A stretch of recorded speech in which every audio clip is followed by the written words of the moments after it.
Good afternoon, South Africa. Ninjani niyaphila? Athembe niyaphila bafethu. Mfowethu Mkhonzweni nibingelelayo kwi-Thursday 18 June 2026. Angibonga kakhulu. Angithembe nonke niyaphila lapho nikhona. Sithembe konke kuhamba kahle. Ake ngithathe leli thuba ngibonge kini nonke ngokuba la nizobuka amavidiyo engiwa-uploada la kuhlanganise nayo le. Ngamukela ngokukhethekile ama-new subscribers to this channel ku-YouTube. Ngiphinde ngamukela ngokukhethekile ama-new followers to this channel ku-TikTok. Ngiyanamukela. Ngiphinde ngamukele nje wonke umuntu oview ama-videos wami engiwa-uploada la, ikakhulukazi those who are regular members of this channel abasubscribile. Ngicela-ke ukuthi if you haven't subscribed now, subscribe because it's free of charge. Ngiyabonga. Sibuya kwi-conference empeleni ku-media conference noma ku-media briefing angibeke kanjalo, la khona ama-officials e-MK Party ehamba no-president we-MK Party ubaba uMsholozi bebezokwenza ama-announcements abalulekile mayelana ne-organization. So i-statement se-uploadiwe njengamanje kuma-channels e-MK Party that includes social media. Singahamba siyosibheka i-statement sawo yonke into bebayi-presenta today. Sizoke sithi ukungena kuma-details later ngako konke okulapha kuma-statement, but nje kule video engize ngayo namhlanje la ngizoba brief, ngithi nje in summary. Ngicabanga ukuthi sonke si-aware manje ukuthi into enkulu kakhulu namhlanje ebe-prevalent noma ebeseqhulwini kwi-statement sanamhlanje indaba yokuterminate-wa kwe-membership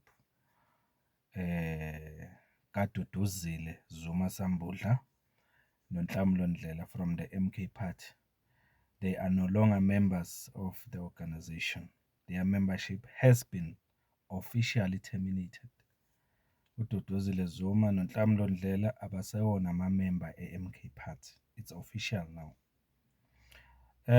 Kukhona-ke mhlampe abanemibuzo eminingi nehlukahlukene ukuthi kufikwe kanjani la.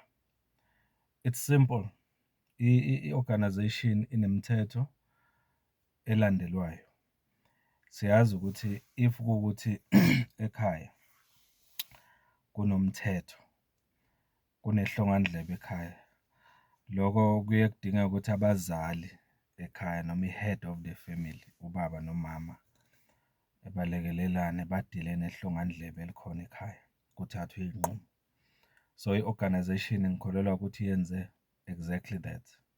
There's nothing sinister mangayibeka kanjalo. There's nothing special futhi engicabanga ukuthi yenziwe ngoDuduzile noNhlamulo. I-MK Party nje mina ngokwami njengomfowethu Mkhonza has been consistent all the way since it was established ngo-2023 December.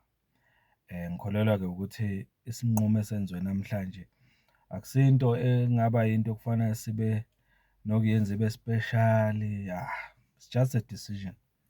uDuduzile Zuma noNhlamulo Ndlela badlule kwi-process e-right nefanele i-MK Party. And manje lento le futhi ngingasho ngithi kufanele abantu ba-understand into eyodwa. Ku-MK Party there are no entitlements. There are no entitlements ku-MK Party. Sizokhumbula ukuthi even u-first deputy president ubaba uHlophe, uDr John Hlophe, uke wasuspendwa MK Party, wandlula kuma-processes athile. Ubuyele manje kwi-position yakhe as the first deputy president of the party. Uyaserve again.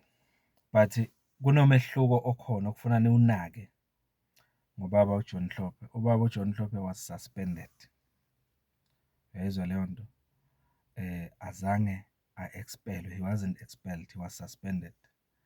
And the fact that he returned as a member of i-MK Party kwi-position yakhe before, it tells you ukuthi i-MK Party ayikho personal. Uma ngabe umuntu esuspendiwe, it's not ukuthi mhlampe i-leadership ye-MK Party be-personal kuleyo muntu, no. Umuntu uthola i-medicine emfanele ngaleso sikhathi. If kuwukuthi ayisebenzi, uyarefer kwenye indawo la angathola khona usizo. Mhlampe akadingi i-medical attention, mhlampe udinga okunye, spiritual intervention or whatsoever. Therefore, uma sibheka ubaba uHlophe wabuya kwi-MK Party, uyaseva njengamanje usephalamende futhi.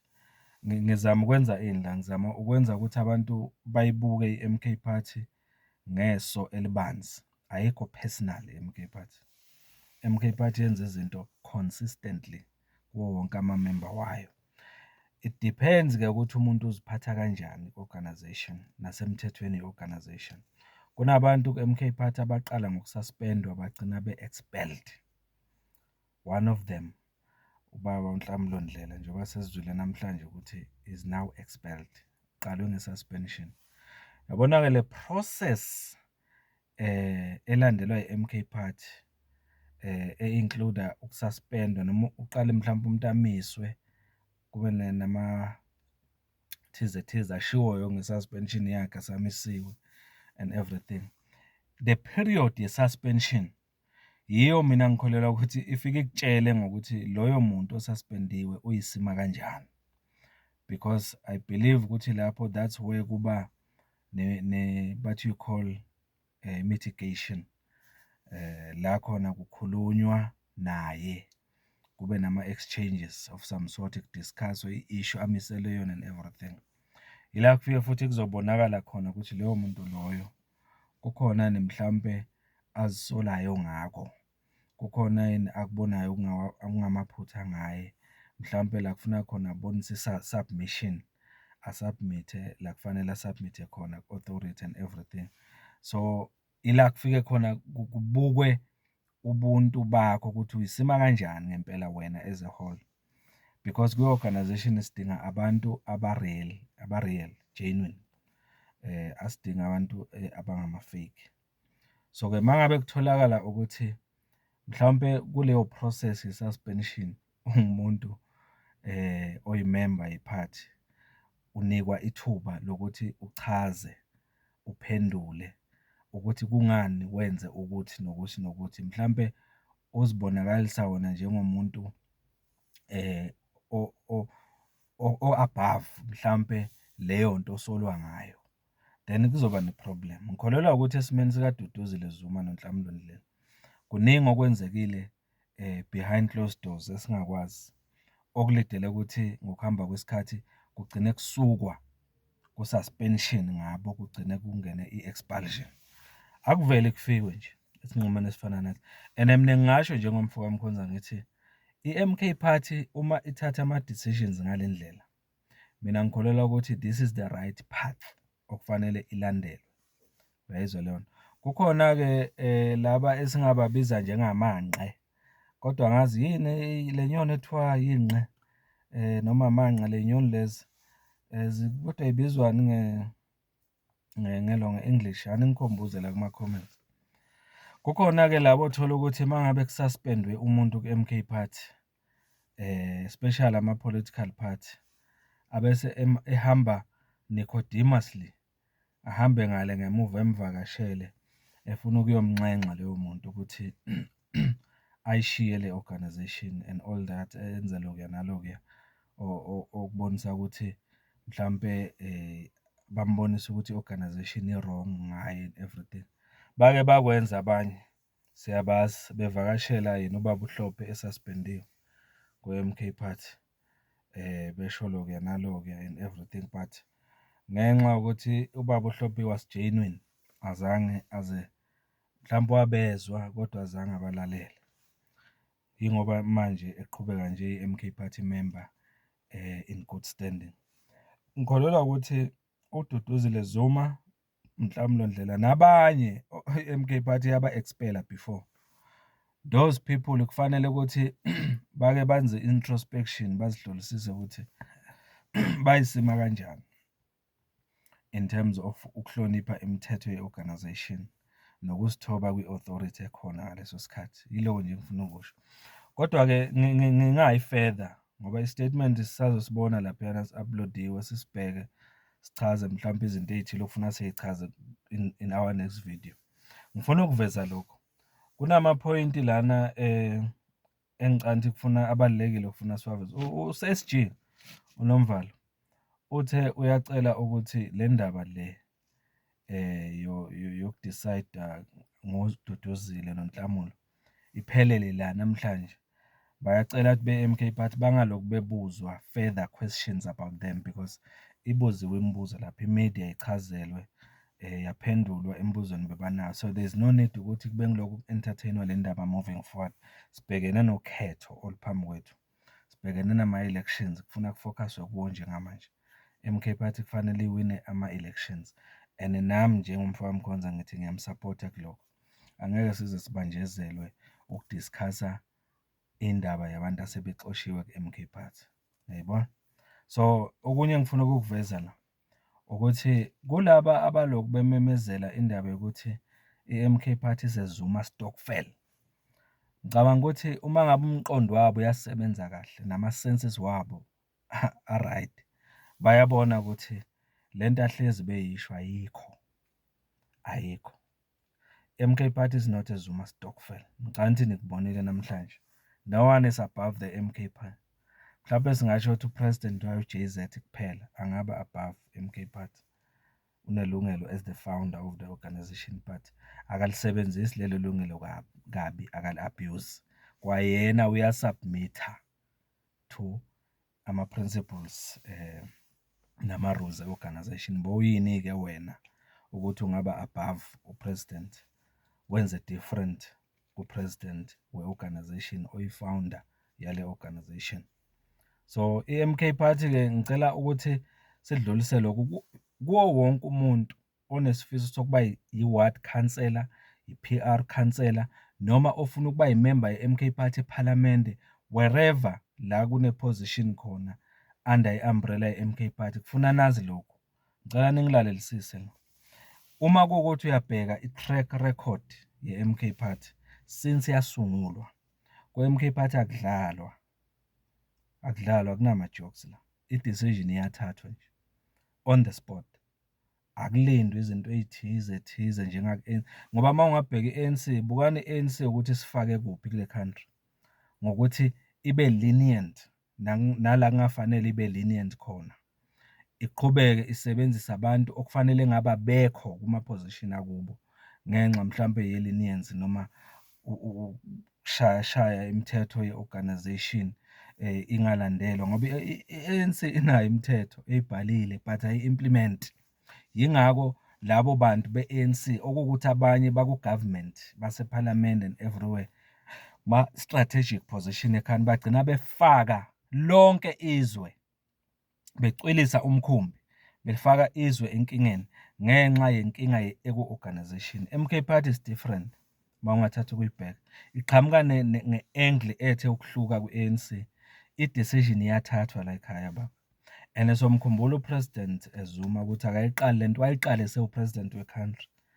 Wayengayi lena le upresident Zuma uma kumele athathe i-decision, wayithatha on the spot makufanele ayithathe. Uyaqhubeka naku-MK Party. Yingakho i-MK Party ngihlezi ngisho ngithi uma uyimembe ye-MK Party, understand one thing. Akudingeki into eyiningi. Understand one thing. I-MK Party ino-commander. That is President Zuma. Ino-commander. I-different from other organizations. MK Party iranwa njengamasosha, uma ungayi-understand. Awuzenzeli umathanda kule organization. Isosha lino-commander wawo. Liyazi ukuthi alenzi noma yini enga-approve-wanga ucommander. Lisithoba kucommander, lisalutha kucommander. Ukuze izinto ziqonde zihleleke. Senifuna mhlambe siza sinibekisele ngamazwe afana noBurkina Faso, oTraore. Ulungisa izwe laseBurkina Faso, uTraore usebenzisa yona le ndlela le esikhuluma ngayo. Izwe liyolunga ngokuthi singasebenzisa amalungelo kakhulu nedemocracy kuze kweqe. Kufanele kube nomthetho olandelwayo, ime lapho indaba, that's it. Noma ngabe mina nawe sizwana kangakanani, akufanele kodwa ukuzwana kwethu bese kwenza ukuthi singalandeli umthetho. Uma kufanele kube ne-action ethathwayo against you, noma ngabe me against me, into e-wrong engiyenzayo kumele ithathwe leyo decision. That's it. Ngicabanga sikubonile-ke namhlanje. Ngiyafisa ukwazi ukuthi laba belokhu bethi this is a Zuma stokvel ukuthi bazothini njengamanje uma ngabe kuthathwa ama-decisions-ke manje, ngoba uNhlamulo Ndlela noDuduzile Zuma bese bathathwa njenge-family vele, nabantwana aba-close abangasoze bathathelwe ama-action. Ubaba uMsholozi, ubaba uMsholozi is patient, very patient, and akusho ukuthi izinto ey'ningi abebesolwa ngazo oDuduzile noNhlamulo before bengaziboni, ey'ningi abezibona, but is a patient person. And kufanele sikunake lokho, simpraise futhi ngalokho, because le organization is not a Zuma stokvel. I-organization ye-country okufuna iliberate ikakhulukazi abantu abamnyama base-South Africa. So-ke yiloko nje bengifuna uku-advise ngawo wonke umuntu oku-MK Party ukuthi always know, njengoba nijahe nje abanye benu nijahe ukuba amakhansela, ningayitsheli ukuthi kuzokufana na-ANC ku-MK. Laphiyana ungangena uyikhansela uvotelwe, kusasa i-MK Party kushaye phansi. Simple. Ukuvotela umphakathi, kodwa i-MK kusasa kushaye phansi. Ngoba akufanele kube nalento ye-entitlement. Akufanele ufile like ngoba naku ku-MK mhlawumbe upopular noma mhlawumbe unikwe i-position, therefore sekufanele ukuthi ube above the organization. Ayihambi kanjalo. I-MK Party le. Kufanele ku-understand lo. Uma nje ufuna ukuba yikhansela ye-MK Party kunoma yimuphi umasipala, be ready to toe the line. Be ready to submit to authority because zizokhala kungekudala kuwe. Yiloko nje ngicabanga ukuthi isifundo kufanele nisifunde la kudlalwa ku-MK Party. Indaba kaDuduzane Zuma iyathi ukumentionwa kancane u-SG uNomvalo ukuthi uDuduzane Zuma is there ku-MK Party manje, uye wafakwa emsebenzini ethile i-MK Party, political, is politically active manje ey'ntweni ze-MK Party. Into ayishilo uthi uDuduzane he submits to authority, uyabahlonipha as leaders, uyazi ukuthi bangama-leader angaphezu kwakhe ku-MK Party, uyabahlonipha. That's what is needed ku-MK Party. Akufanele ukuthi kube naleyo nto ye-entitlement ne-favoritism ukuthi wena ngoba mhlawumbe wasekhaya kufanele udelele abantu ababekwe ubaba wakho ey'khundleni, uzibone wena ungaphezulu njengendodana. uDuduzane kuthiwa usenza kahle kakhulu, and encourage him uma kuwukuthi mhlawumbe angangizwa la ukuthi ibambe kanjalo Msholozi, ibambe kanjalo. Ayikho into endlula ukuzithoba nokuhlonipha i-authority yabo bonke abantu ababekiwe kuma-positions above wena. Submit to those people, uzohamba ibanga elide ne-organization. Yilokho nje engingakusho, uthathe isibonelo esihle kubaba wakho, ubaba uZuma is very humble. Thina simbuka umuntu from afar ukuthi unjani. Ubaba uZuma is very humble, yingakho egcina u-president we-country, futhi yingakho namanje epopular kangaka, because of his humility. That's all I can say. Akukuningi engizokusho bafethu lana, ngiyibamba nje khona la, but njengoba ngishilo i-statement sanamhlanje se-organization sibekiwe kuma-channels, kuma-pages MK Party. Asamane siyosibuka sisifundisise, sizosibheka mhlawumbe ku-next video, asazi sobona ukuthi sihlela kanjani, sethi ukudiscussa mhlawumbe blow by blow into e-uploadiwe laphayana. Sengiphetha nje ngifisa ukusho lokhu ukuthi i-MK Party njengoba sibheke kuma-elections, into enkulu njengamanje okufuna siyinake ukuthi sorry bengifuna ukusho lokhu before ngifike kulo engikusho. Kukhona into eshiwo u-spokesperson uMahlangu mayese ephetha lapha ku-media briefing, uthe asingene laphayana kuma-pages MK Party la ku-uploadwe khona i-process yokuselekthwa kwamakhansela. Uma ngabe ufuna ukuba yikhansela le-MK Party, noma ufuna nje ukuba ne-knowledge yokuthi amakhansela e-MK Party azoselekthwa kanjani noma azokhethwa kanjani, ngena lapha kuwebsite ye-MK Party njengamanje, ngena kuma-page ye-MK Party ubuke, ifakiwe lapha. Nami nje mangisuka la ngiyongena khona.